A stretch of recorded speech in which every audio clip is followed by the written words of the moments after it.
Ned Stark had supported Renly Baratheon just after Robert Baratheon's death at the hands or tusks of a boar?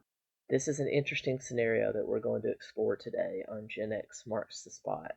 And thank you so much for joining me. If you saw my first attempt at an alternate Westerosi history, what if Rhaegar had defeated Robert Baratheon? That was my first attempt. I got a lot of good feedback on that, and I hope that this one, in this one you will see that I have taken some of that feedback and I have done some improvements. So I appreciate it giving me a second chance, and let's dive in. The world of Westeros is a tapestry of choices. But what if one cruel decision had been different? What if Eddard Stark, Warden of the North, had chosen to back Renly Baratheon in the fight for the Iron Throne? Let us unravel the threads of this alternate history. In the original timeline, Ned Stark refused Renly Baratheon's offer to take the Iron Throne with the might of the Tyrells and his loyal Stormlands houses behind him. Honor bound Ned to Stannis Baratheon, the older brother and the rightful heir to Robert. But what if, in this alternate reality, Ned set aside his honor and embraced a more pragmatic approach? Lord Stark, whether or not you agree I should be king, we do agree that Joffrey should not be.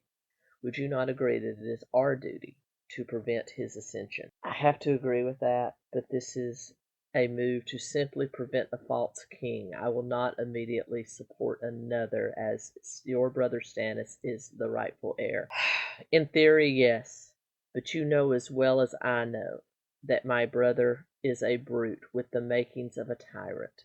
Diplomacy is a foreign thing to him, and he has come under the heavy influence of a foreign priestess who practices the dark arts of Rhonar. Is that the king you wish for the realm? It's not my decision. It's the right of secession, but I will join you to prevent the accession of the Lannisters, and that's all I can pledge. Your honor will kill us all, Stark. But yes, for the immediate good, we will work together. We can't trust anyone else, no one on the Privy Council. We must avoid Littlefinger and Varys.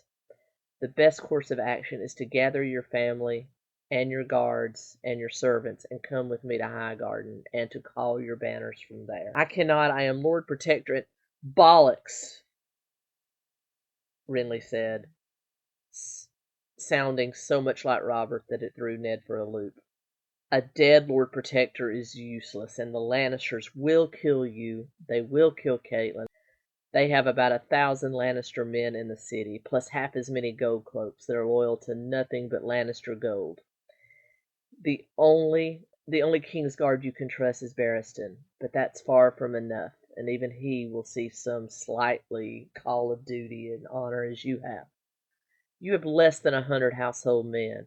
You'll be cut down, and your daughter's probably taken hostage. Your honor is lost on both Joffrey and Cersei. For the good of your family and the good of the realm, you have to come with me now. Ned knows this is true, so he sends a servant that orders his family and men to begin silently packing to leave in the night. Catelyn is still there from her arrival to ask Baelish for help. Ned refused to let her go as the trip would have been too dangerous alone, so he was keeping her there until he could arrange for a proper escort. But together with her and his two daughters, Sansa and Arya, they began to silently prepare to leave. He sends 7 men, all of his household servants, and even Syrio Forel out of the city with his family ahead of the others. He doesn't want them to be involved if he, Renly, and the rest of his men have trouble. The girls and their escort are able to leave the city with no issue, as the gold cloaks guarding the gate could not have cared less, as they were gambling. About 4 hours later, Ned and Renly leave with the rest of the Stark men. And they do have to kind of talk their way out of it by telling the Lannister men guarding the gate that they have been dismissed from court by King Joffrey. The soldiers let them go, as they know now that the ascension is still in progress, and that it would make sense that they would dismiss old members of the Privy Council. However, it did not make sense to Joffrey and 𝗟cy, who have the same guards executed a few hours later for allowing Ned and Renly to escape, as they had just ordered their arrest mere moments before they made it outside the city. Joffrey was quickly named king and a coronation arranged for, and he named his grandfather, Tywin, hand of the king. He then banished Sir Barristan for allowing Robert to be killed by the boar. Ravens then fly between Casterly Rock and King's Landing, outlining Tywin's plan to send advanced troops of Lannisters and Lannister bannermen under Jaime and sellswords to harass the Northmen that he knows that are currently on their way to the south. And he also plans to dispatch his main force to King's Landing and his fleet to the Blackwater to hopefully break the blockade that is now being served by the Redwyn family fleet that took up point about 5 days after Renly and Ned escaped. So far, the advanced Lannister fleet had not been very helpful, though both fleets had lost ships. The Lannisters lost more and were obviously no match for the Redwyns on the sea. Ned and Renly and their company have ridden quickly for Highgarden, and once there, ravens are sent to the north and select houses in the Riverlands and the Reach. A Tyrell's army was already ready, having been organized by Mace and Loras. However, they were still waiting on a few of their noble houses. The Reach's red wine fleet had been sent in advance and were currently blockading the Blackwater. The wedding of Renly and Margaery takes place immediately, cementing the alliance, and over the next week's strategy is planned. The Northmen, led by Robb, Theon, and the Tullys and their vassals the Blackwoods, led by the Blackfish, begin a march for Highgarden at the double time. They make record progress, with the Tullys easily able to secure the twins for the Northmen to cross. They are in a race to beat Tywin's main force from the west to King's Landing, but they are also having to fight some skirmishes with the advanced western forces and sellswords under Jaime Lannister. However, one day, shortly before reaching Highgarden, Theon and a few of Stark bannermen were on a scouting mission, and he spies a lone raven flying west. Knowing that they are in a communications blackout right now, he brings it down. On the raven is a note from Roose Bolton to Tywin Lannister, agreeing to hold his own Bolton troops in reserve while placing the other north houses in the fray of the fighting with Jaime. It seems they have uncovered a ploy. He reports this to Robb, who orders Roose be brought before him. My father always said, keep your enemies closer than your friends, which is why I didn't leave you to hold the north for us. My lord, care to explain this? But since he was so angered, before Roose can even answer it, he orders Lord Karstark to drag Roose outside of his tent in front of the view of all the men, especially the Bolton forces, which number about 4,000. Roose is forced to his knees, and Robb proclaims him a traitor for selling them out to the Lannisters, and that this is what happens to traitors, and he quickly beheads Roose in short order. The rest of the Northmen close in on the Bolton forces. Robb orders them to bend the knee or die. About 3,500 of the men do bend the knee, but the other 500 draw their swords to fight for their fallen lord. Robb's orders them cut down, which they are. Robb then orders Theon to assume command of the Bolton forces and names him the new Lord of House Bolton. Theon asks about Roose's children, and according to Robb, he only had one true-born son who died a few years ago and one bastard named Ramsay Snow that they know about. Robb dispatches a raven to Winterfell, ordering the men there to find and hold Ramsay until they can deal with him. They then continue to push for Highgarden. After 1 or 2 days at Highgarden, the combined armies finally have a plan and they push for King's Landing, unaware that certain actions have already begun on Dragonstone as well. Are you sure? Yes, my lord, I have seen in the flames that now 2 armies vie to rob you of your throne. The Lannisters and your brother, along with Ned Stark, now mass to fight for the throne. I will not stand for this. Davos, call my banners. We sail immediately. Meanwhile, on the Gold Road, Ned struggles to reconcile his values with the political realities of war. He is now essentially a traitor to Stannis, who he feels is the true heir, but with Stannis still on Dragonstone, he had no choice but to leave the city and gather swords to dispose of the bastard Joffrey. He struggles with what to do if they do secure King's Landing, but now he must just shake it off and look ahead. At King's Landing, under the direction of Tyrion Lannister, who arrived back just briefly before it all began occurring, he had received a raven from his father Tywin telling him to assume the duties of hand until he arrived. So he is preparing for a naval and a ground battle. He is using caches of wildfire saved by the Mad King to rig a trick to fool the Red One fleet. He anticipated sending a lone ship to try to run the blockade and then incinerate as many enemy ships as he could. But for now, he had the city on strict rations, as it has now been about 6 weeks since supply ships could get through, and his father's main army had not yet arrived. His navy had not made much of a dent, and they had not been able to smuggle any supplies in. With the breadbasket of the realm in the Reach on the opposite side, things could get bad if they weren't liberated. He had a scarce 1,500 armed men to hold the city, and the small folk were very restless. He looked at a sellsword he had met that had entered the city just after him, when they were both looking for a good time in Flea Bottom, and now Bronn found himself employed by the half-man. He looked out over the black water at the ships, in a forever stalemate, and back at the worried Tyrion. Well, has your cock got any smaller? Not even if the Starks were to send the entire winds of winter, but I am worried. Well, that 𝗪𝗪_𝗀𝗃 fire you found should blow a hole in those ships. When do you plan to move for that? I don't know. If we do, and I can sink some of the Red One fleet, it would still be far too risky for most merchant ships.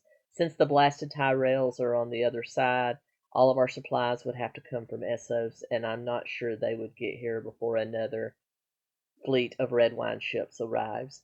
My father is waiting on more sellswords to reinforce his main army before he started marching, so he is still a few days away. Well, hopefully he hurries his arse up. Over the next 5 days, all hell breaks loose, with the forces of Renly, the Tyrells, Ned, the Blackfish, and Tywin within sight of King's Landing. Robb sends Theon and the men of House Bolton to deal with Jaime Lannister's forces, whose scouts have reported have caught up with them since their last skirmish. The Boltons take up the northern tactics of fighting in the tree line on the side of the King's Road, as well as over overarching hills, and they lay up part of their forces in the foliage on the side of the King's Road. Meanwhile, Loras holds the other leaders in the main army back, allowing Tywin and his main force to reach the city first and to enter. It's all part of his master plan, he says. While there, Tywin assumes control and reinforces the small garrison with his 10,000 troops and sellswords. He moves about 7,500 of them outside the city, and they set up a camp and protective shield on the other side of protective moats that Tywin has dug. Meanwhile, Jaime Lannister, in a mad march for the city as well, leads his 3,500 troops towards the city. He is in the last leg of the King's Road when a volley of arrows suddenly hits them from the tree line, knocking out about 250 of Jaime's infantry and archers. With a yell that is part Ironborn and part Northman, Theon leads the Boltons out of the trees and over the hill, down into Jaime's army, colliding with the Lannister procession. A fight ensues between the evenly matched armies. The sellswords in Jaime's ranks, about 500 of them, break and run. No money is worth dying for. Bolton archers fire and cut them down to less than half as they attempt to escape. The Boltons fighting on the road brace for more arrows that may take them out as well, but none come. Theon has ordered them to never fire on their own men, which has earned the respect of his new vassals. As more Lannisters fall, they attempt to retreat towards King's Landing. The Bolton cavalry pursues, cutting men down as they run, but in front of Jaime he sees what appears to be a large metal creature. It is the Bolton spearmen in their signature formation, marching towards them in a pincer movement. They push shoulder to shoulder forward, slaughtering Lannisters and pushing the survivors back. Jaime's army is caught between them and the pursuing cavalry. Jaime and his men fight to the last breath, and he eventually succumbs to a broken neck as he falls and is piled on by both his horse and bodies. Theon takes the head of Jaime and mounts it on a pike, as it is the Ironborn's tradition, but resists the Bolton request to flay him. His army reforms into formation and load their wounded onto wagons, and they make for the rebel camp as evening takes over. After a night of rest, the sun rose sluggishly over the sprawling city of King's Landing, its golden light slanting across the Red Keep and casting long shadows on the bustling streets below. Within the city's walls, tension hung heavy as the humid air. The Lannisters are now led by Tywin, with Tyrion on their battlements, and they have prepared for a siege unlike any other. By midday, the allied armies have surrounded King's Landing like a tightening noose. The Tyrell banners of golden roses are shimmering alongside the stark dire wolf and the leaping trout of House Tully, as well as King Renly's stag crowned with rays of lights, as well as the sigils of many other minor houses. Staring across the trench Tywin ordered built, the city trembles, and so does Tyrion, as flaming balls are hurled from the allies' catapults directly toward the ancient walls. Arrows are loosed at the Lannister forces outside the walls, and more red wine ships had converged on Blackwater Bay. The Lannister full fleet had finally arrived, but it was a draw at best. Within the Red Keep, both Cersei and Tywin are pacing anxiously. Cersei is absolutely furious. She screams with her disheveled golden hair. They think they can overwhelm us with just numbers, but they have underestimated the strength of a lion cornered. Tywin, ever the pragmatist, eyes the wall. They have the numbers and the unity we lack. We'll need more than brute force to hold them off. He then leaves his daughter and the royal children in the Red Keep and joined Tyrion and Bronn on the bulwarks. He asked Tyrion to release the fire on the ships, but Tyrion pushes back, claiming that he was waiting to use it as an escape diversion for the royal children. There is no escape, you fool. They'll be on us no matter where we go. There is no one coming to rescue us, and where but Casterly Rock is there for us to run? They'll be there as soon as we are. We either win or we die here. Unleash the wildfire on the red wines, and let's launch some at their troops as well. Tyrion shudders but gives the order. He then turns his eyes toward the front trenches and immediately becomes pale and vomits. Tywin turns to chastise the weakness in his son, but suddenly saw the same ghastly sight. His oldest son's head, held aloft on a pole by members of House Bolton. Tywin loses his mind and screams to launch the attack. Tyrion launches the ship carrying the wildfire and watches it sail into the first red wine line. He orders archers with flaming arrows to fire, and one hits. The ship explodes into a ghastly green hue, destroying 6 red wine ships and damaging 5 others. Lannister archers on their ships begin shooting arrows at the red wine sailors in the dark water, and they order their ships full speed ahead. However, the damage is a mere diversion as more red wine ships plow and ram into Lannister ships, and ship-to-ship melee begins. Then, far across the Blackwater, a new sigil appears on the horizon, in the form of Stannis' stag. He's approaching with 50 ships, and instead of joining the naval battle, he attempts to break for land in hopes of launching his ground ships and to take the Red Keep before anyone else.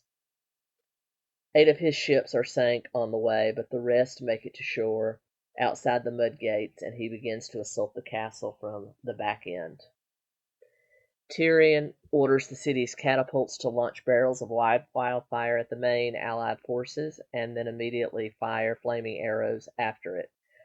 The green flames do rip through quite a few of the allied forces, but the caches for this purpose are quickly depleted.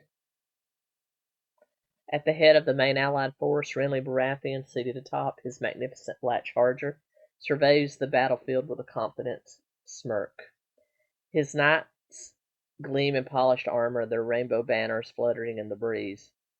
"We'll feast in the Red Keep by nightfall," Renly declares to his commanders, earning cheers from his men. These Lannisters are outnumbered and outmatched, but his confidence was met with a cautious reserve by Ned Stark. "They'll fight fiercely," Ned says. "A cornered line is the most dangerous. Let's hope the walls crumble quickly." As the sun reaches its zenith, the battle erupts into full force. 𝗚𝗏 leads the vanguard, his white cloak trailing behind him as he scales the wall with knights. The Northmen followed, led by Robb and Theon, their battle cries echoing through the streets as they clash with Lannister soldiers and gold cloaks atop the battlement. The air is thick with the roar of battle, the clang of steel, and the screams of the wounded. Arrows are raining down from the walls, and more wildfire traps set by Tyrion explode in bursts of green flame, incinerating dozens of attackers. In the field of fighting in front of the gates, Tully and vassal forces cut through the Lannister lines. Brynden Blackfish-Tully commands with precision, his infantry cutting through the enemy like knives through butter.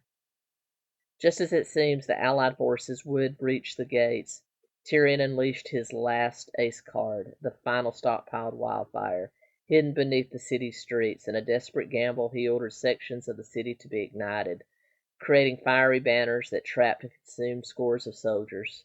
The green trial burned bright, and it's a horrifying reminder of Lannister ruthlessness. The devastation sowed chaos among the allied ranks. Renly's forces were thrown into disarray, while Robb Stark rallied his men with a fierce determination. "Push forward, or Winterfell," he roared, his sword cutting down any Lannister who dares cross him. Meanwhile, Tywin Lannister, leading a counter-attack from the gates, clashed swords with Ned Stark. Their duel was a dance of skill and fury, both knights proving their mettle in a fight that left onlookers breathless. However, a stray arrow ends the battle by felling Tywin. The Lion of the West is dead. On the bulwarks, Bronn tells Tyrion that they need to break for the water if they want to escape. Tyrion hesitates, but realizing all is lost, they leave. Heading through a tunnel near the Money Gates, they run into the hounds, sucking down wine with a vengeance. He tells them, "Your bloody fire. I'm done." With unmentioned invitations, he joins them as darkness begins to fall. Outside, they meet the melee with the Stannis' troops and attempt to move along the wall, but are greeted by Stannis and 3 knights. Bronn tells them they have no fight left and to move aside, and that Renly and Ned will have the city this day. Stannis, half crazed with naked ambition, attacks him and the fight ensues. The hound curses under his breath and quickly kills 2 of the knights. Tyrion manages to throw a handful of sand into the face of the 3rd knight and then lays him low with his axe. Bronn finishes off the mad dog Stannis. The 3 run for Bronn's hidden boat about a mile up the shore and sail east, as the Lannister fleet and Stannis' ships break for home. Upon finding Stannis, Davos requests audience with Renly. By nightfall, the tide has turned and settled. The allies have broken through the gates, and the Lannister forces were in full retreat into the Red Keep. When they burst into the throne room, �erce is perched on the Iron Throne, clutching a vial of poison in one hand, with her children with the other. "If we're going to lose, we'll take them all with us," she hisses, but her plans were interrupted by the arrival of Renly, Robb, and Brynden Blackfish, marched into the throne room, their forces overwhelming the last remnants of Lannister resistance. �erce is defiant to the end. She hurls spit and spittle at the conquerors. Renly steps forward, his blade drawn, saying, "The game ends here, �erce." Soldiers rush forward and take �erce and the children into custody. As the bells of King's Landing toll, it marks the end of the Lannister reign. The city braces itself for a new chapter, one written by the victors, but shadowed by the losses of the day. Upon discovering the deaths of Stannis and Tywin, Ned is no longer having to question his loyalty, and the North swears fealty to Renly. So does Davos. He asks protection for Serene and her mother. Renly says they are my kin, and they shall be protected. Now the work of dealing with Kevan Lannister, Ramsay Snow, Lysa Arryn, Dorne, and the Red Witch remain. Much work left to do, but much work has been done this day.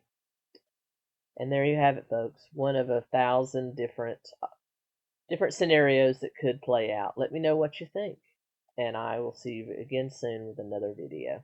Thank you so much.